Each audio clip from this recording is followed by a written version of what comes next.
spin. So makita natin magpapump yan. Dito lang sa amin sa loob. Pwede yan mga sasakyan nyo. Pwede yung mga anak naman na kanila. Ayan na. So kita niya, pump na po siya. Ayun. Kaya verified naman po kaagad na sira ito eh. Buti ito lang ang sira kasi kung minsan pati controller board sira. Kasi syempre may controller board na nagko-control dito. Minsan nadadamay siya pag nasira ito. Na-verify ko naman kahapon na hindi sira yung board. Nag-drain siya kaya umikot siya ang spin drive. Mahal dyan. Okay na. Ayan. Kaya pala naglaba ka.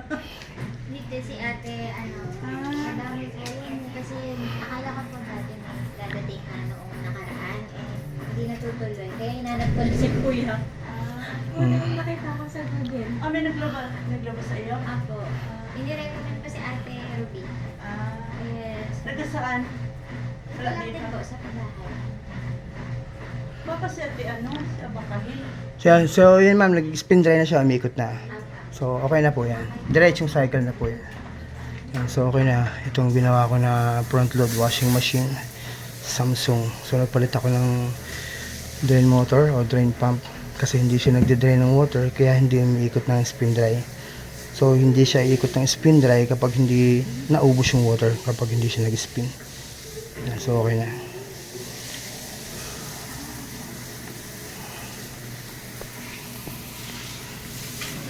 Ma'am, okay na.